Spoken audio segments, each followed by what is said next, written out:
Welcome back to the Asylum. I'm Kane. I'm JASEAN. And we are the Arkham Inmates. And today we are doing head-to-head canons for the TV show Gotham. Gotham. The best CW show? Yeah, for sure. Alright, I'll say that. I feel like there's some good ones. I mean, Arrow's up there. But Gotham is...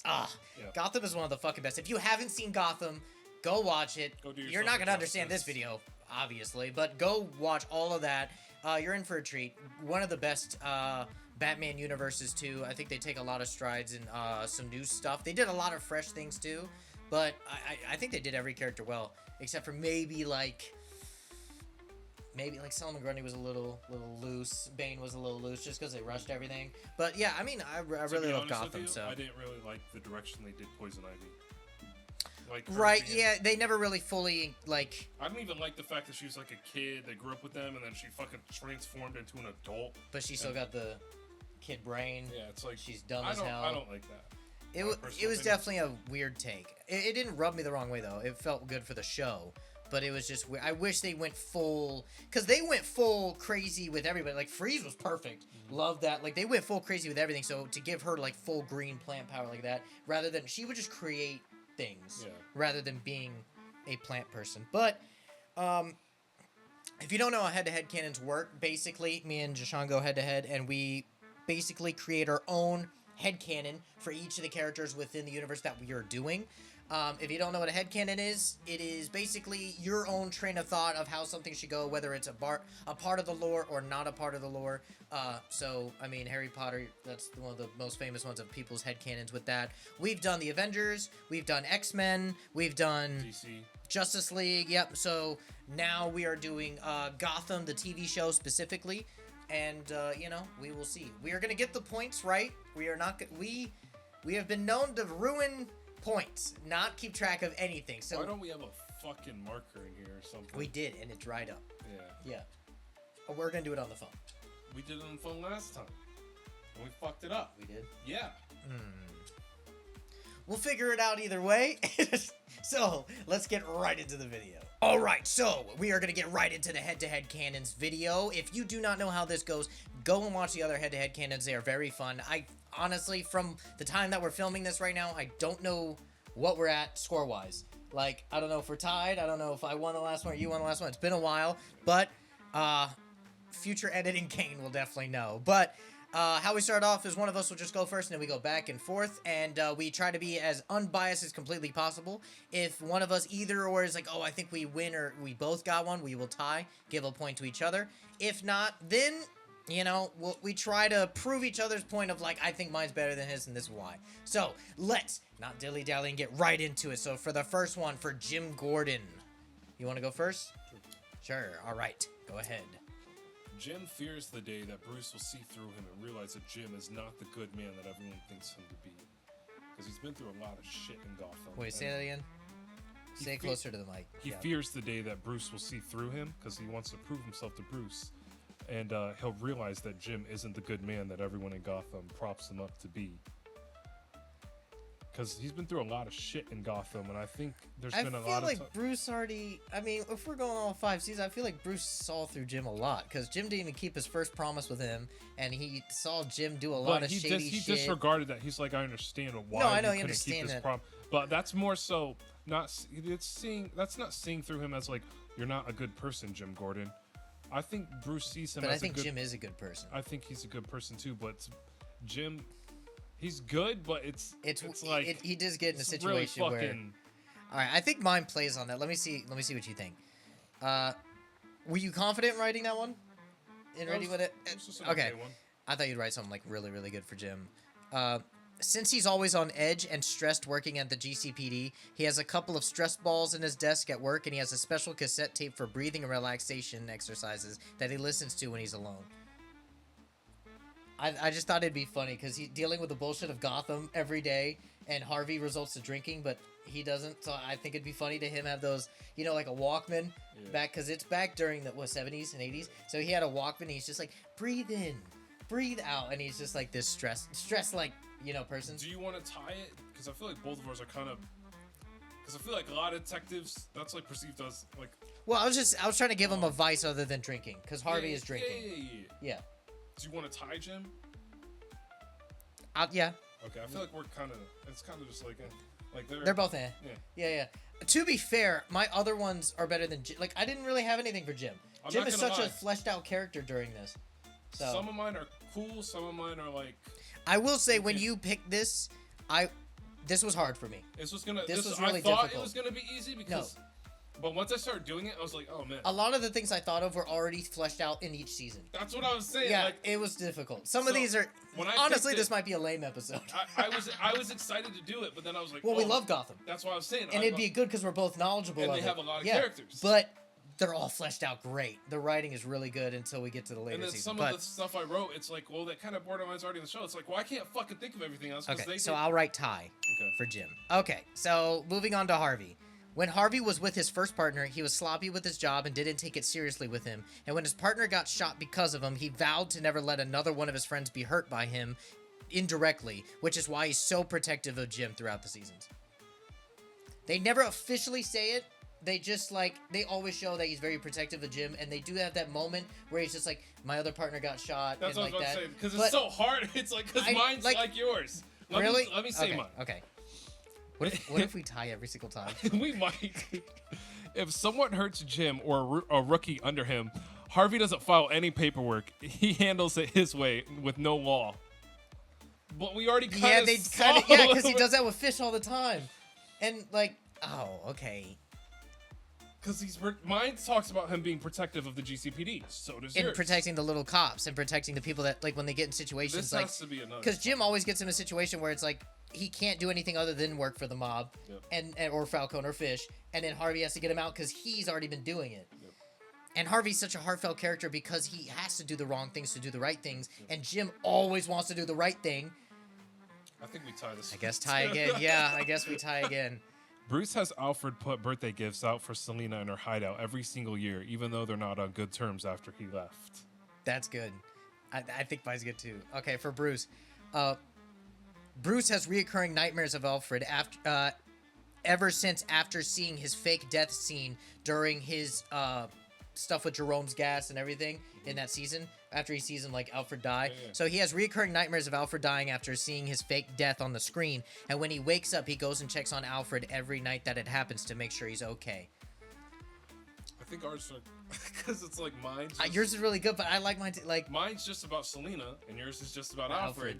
But they're kind of both the same thing of him worried. We can't tie every single time. I know, but it's kind of the same fucking thing, just about two characters. It's about him worrying about, because he's equally so worried. Important to him.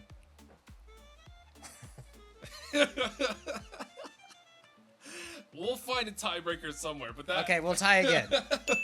So we're both 3 and 3. So go ahead and do Selena. Okay. She actually can't help stealing. She has a kleptomaniac. Oh, she is a kleptomaniac and has to steal and hoard as much as possible to feel fulfilled because of her extreme abandonment issues from her mom. I really like mine. I like mine too. I was trying to act like I had something similar. Oh, okay. All right. Sometimes she sneaks into the hospitals at night just to watch the street kids. Sometimes I already like yours. Sometimes she sneaks into the hospitals at night just to watch over the street kids recovering from the crimes that she helped stop. Yeah, that's good because it also, like, even the first episode, she, like, stays and watches Bruce after his parents die until the cops get there, and then she leaves to make sure he's okay. Like, and then she takes an eye.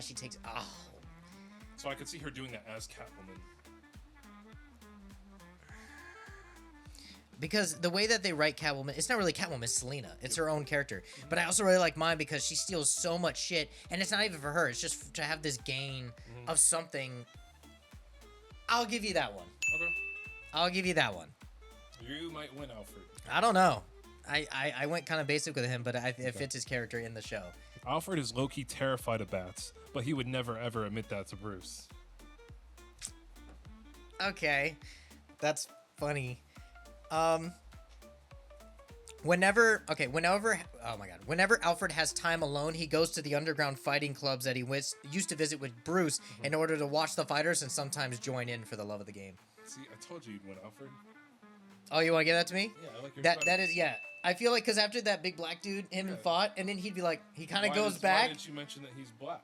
What does that have to do? I couldn't figure out his name. I couldn't even find him in the show. Why couldn't you just? What was his name? Why couldn't you just say the fighter that he fights a lot of motherfuckers, Deshaun. No. Big black dude. No. The big black man. No. He only fought one dude in an underground fight club to show Bruce how to fight. The big black man. Why couldn't you just say the guy that he fought in the underground fight club? Real okay. Yeah. Why couldn't you just? Why did you have to mention the fact that he's black? Because I love black people, and they deserve to be known as black. All right. I'll let it slide this time. Falcone. Okay. After being betrayed by Fish and that woman that sang his mother's song that she psyoped, he paid Zaz to force Mad Hatter to take the song out of his brain forever so that he has no weak points. I like yours. He never threatens anyone. He thinks that if you're a smart man, you'll feel the danger in the pause between his words. I like yours better. God, yours is like some Nolan writing shit. That sounds like a Nolan verse. It's just like the pain, the pause between his... Jesus. Like I do like mine a bit better, though. Yeah. Of, like, having Zaz pay him... Okay. So I'm up by 1. She genuinely loved Oswald. Like a stray, she trained to bite and pound, but she's always cautious of him. Fuck, where was I going with that? Yeah, that's already in the show. That's why she feels so betrayed by him. That's already there. Yeah, fuck. Yeah, you kind of lost that. That's already in the show. That's why she never even saw him coming when he becomes the king of Gotham. You know when you're thinking something, and then you say it out loud, and then you're like... Now, she loved him in her way, which is, like, a slave. Yeah. But she did love and, like, saw him as a child, basically. Yeah. Okay. Mine's about why she's called Fish, because it's never stated. She got the nickname Fish because in the early years of working for Falcone, she was kidnapped and held for ransom in a fish processing plant on Gotham Harbor. When Falcone finally showed up with the money, he found Mooney covered in blood and 12 armed men dead and spread out. Falcone, baffled and impressed, named her his Fish as a nickname. I could have sworn. That is not in the show. Are you sure? That is not in the show. I came up with that last night. And I was like, dude, that was gold. That's not in the show. Look it up. I even looked it up. There's no writing evidence to why she's called Fish. She only allows certain people to call her Fish, like Falcone and certain people. No one else calls her Fish. They all call her Miss Mooney. And there's no reason. They never wrote it. Look it up. Google it. I am. There's no reason to You're right. I just want to double check. There's no way. I was at night like, this is gold. Okay, so I go first. So Penguin. After the events of Gotham, he won his giant tanker boat from Barbara in one of her auctions that she held, and he later remodeled it into the new Iceberg Lounge that we all know from comics. Yours is cool. I like mine better. Penguin sprays his mother's perfume and talks to his mother's portrait every night, saying, "Look, mother, your boy, he did it." Because he's fucking crazy. That's pretty good. That's like some Norman Bates shit. That's some psycho shit. At the end of the Penguin team show, yeah. So I was like, yeah. But also in her, in like when she dies, like he's like he is so obsessed with his mother. Mom. Yeah, and like protect. Oh man, that's good. I'll give you that. He sends anonymous riddles to the GCPD just to see how long they'll take to crack the riddle, and then he ranks the detectives by IQ in a secret file. That's pretty Riddler. That's pretty good. Nigma split personality battles so much that the only thing they agreed on was leaving Riddles at his crimes, so that if anyone did outsmart him, he would be brought to justice, which the good side of him ultimately wants, but the bad side of him loves the chase and staying one step ahead. I really like mine because it's like his bad side is the Riddler, but the good side, he's like, I'm a terrible person. He killed his own girlfriend. Like, he wants to be caught. He wants to be but his brought good to justice. side also loves the thrill of the game too. That's why he No, goes, it's just the Riddler. That's why when he loses it in the season 3... Even in season 1, he would always go around, what is it, blah, blah, blah, what? Because he likes the, I don't know. And then when Jim answers his question, he's riddles. like... No, I'm saying leaving one's first crime, because any true crimes person would not leave any clues. He wants to leave clues because he loves the riddles, but he wants to, like, someone to outsmart him. He wants to be caught because he hates the Riddler. But the Riddler wants to leave clues because he thinks he's better than everybody. And that's the only thing they agreed on, because they disagree every time in the show. He's like, you shouldn't be doing this. So does the good Riddler. He thinks he's better. And in season 1, he would literally he would go in the morgue and do the doctor's job, and he's like, I'm a better physician or whatever they are. No. That's a difference between his crimes that he regret versus season 1. He didn't kill anybody except his girlfriend at the end of it. Yeah. that's when he's realizing the split personality. He just knows he's smarter than everyone. It's kind of that nerdy of like, oh, I'm better than you, like, haha. But this is, I did a crime. I'm leaving a clue because I'm better than you. That's the Riddler. But his side is, I'm leaving a clue so that you can catch me. Because he wants to be caught. Riddler doesn't want to be caught. He wants you to be like, we finally got him. No, you don't. I'm 2 steps ahead. Here's another Riddler. Whereas the good side of him is like, we can't keep killing people. We can't doing that. Like, he hates the Riddler. So that's why I said the only thing they both agreed on mentally is that we're going to leave clues. So the Riddler's like, I want to leave clues to be ahead of him. And he's like, you know what? We can leave clues because if someone does outsmart you, which Jim did, we're going to get caught. And the Riddler was like, fuck you, Jim. You shouldn't have caught me. No, this isn't right. But the good side of him is like, remember when he's in the asylum and he's just like, I should be here. Like, he's seeing his dead girl. He's like, I should be here. I shouldn't be let out. Even when he gets let out, he's like, what am I supposed to do? Like, and then he lets the Riddler fully take over in season 3. And then he just becomes this fucking psychopath. Okay. I see what you're saying. I'm glad I explained mine. I still want to give it to you, though.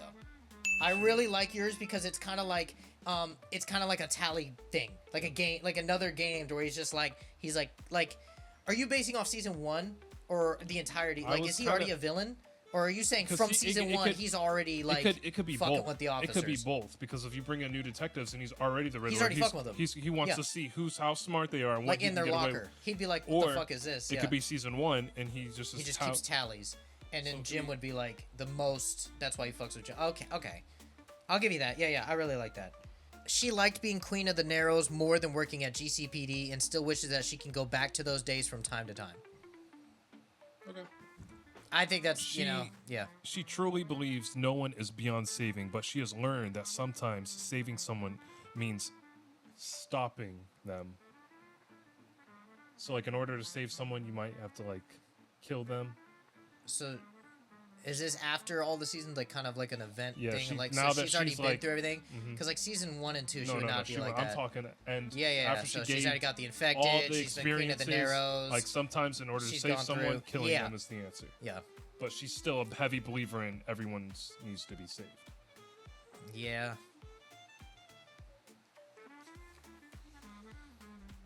What do you think? Read yours again. She liked being Queen of the Narrows more than working at the GCPD and still wishes that she could go back to those days time to time. So, like, this is after the events. Yeah, I know this is when she's with Jim. She's now just the wife of Jim, and I think she works for GCPD again. And this is after Jeremiah turns into the actual Joker and Batman. So it's kind of in the sense of, like, she enjoyed being the Queen of the Narrows, taking care of the kind, like, being the doctor of the Narrows, like, the fight. She enjoyed that more than the GCPD because it's just... she's helping the little guy a lot. She's helping the little people and the people Narrows. I'll give you that. You'll give it to me? I thought we could tie. We can tie if you'd like. I like yours too. I like yours too. We could tie on that one. Okay. He's jealous of Jeremiah not for being smarter than him, but because he's always taken seriously. And Jerome is always dismissed as crazy, and deep down that really does bug him. That's kind of already there. I mean, it's kind of implied when they're in the maze, and he's just like, "You tried to kill me." And he's like, "That's not how it happened." And like Jeremiah lies a lot more than he does, and he's like, "You might be smarter than me, brother." But they even had that conversation where he's like, "You might be smarter than me, but you're still dumb," because he like, that's a little, I don't know. Let's see here. I went pretty dark with mine, just for his character. The reason he finds everything so funny and laughs at everything is a traumatic response to all the clowns laughing while wearing their makeup and beating him as a child after they got done sleeping with his mom. I like yours better. Yours is better. Yeah, I just went with, like, to give in the sense, because the whole point about Gotham is a lot of it is, like, the Arkham Asylum part. Like, why are these people the way they are? Like, when they did Scarecrow, it was because his dad just pumped him with drugs, and now he's just this fucked up kid. Then they got Mr. Freeze, was the loss of his wife. Like, they do these things very threshed out. So, Jerome's the only one that, we kind of get some backstory, but it's, like, such... Like, why is he this so demented? Yeah. Why is has he always been like this? And you kind of get that a little bit, but it's really, like, I wanted to give him... I like origin stories, so... I like yours. So did you win by 1? I don't know. So I won by 1. Okay. 8. Holy shit. That's what I said in the beginning. You're probably 1 by 1. Yeah, okay. Yeah, alright, cool. Yay! I won the Gotham one. Honestly, like, because I added Jerome last night. No, 2 nights ago. And I had Jerome 3 minutes. 3 minutes ago. Yeah, so that pans out of how it was. But like, if it was just the 10, we would have just tied. Yeah. That was harder than I thought. No, literally writing those took me like a good hour and a When I was half. thinking, I was like, let's do fucking Gotham. Gotham would be awesome. Gotham's easy, right? We know how easy it is. No. Writing it, and you're like, oh wow. I think TV shows are so fleshed out. Yeah. All the other ones were movies, and they can only do so much to where you can kind of expand everything in your head. But in TV show, like that fish one was just what happened. And even Gotham, they kind of did a lot. To a lot. Of No, a lot. I really love how they fleshed. They gave every character a lot of flowers. Yep. And that's what I'm saying. If you guys haven't seen Gotham and you're a Batman fan, go watch it. It's way better than They Lost. take some creative liberties for... They take some creative liberties for a lot of things. They don't do a lot of characters, but... You should have had a pen. Does anybody have a pen? Yo, shut up. But, yeah, I mean, I won. I don't know what the score is. I'm sure Future Kane will put up the score or whatever it is. I think maybe we're tied again. I know you. Did I win X-Men or you won X-Men? I don't know what it was. But either way, these videos are always fun. Let us know what you guys think. Let us know if you put down below what other headcanons we should do. Should we do more Batman stuff like the Nolan universe? Should we do like the Matt Reeves universe? Should we do what should we play, around with? So, other than that, we thank you guys for being one of the inmates here at the Asylum. Peace. Fuck you, John.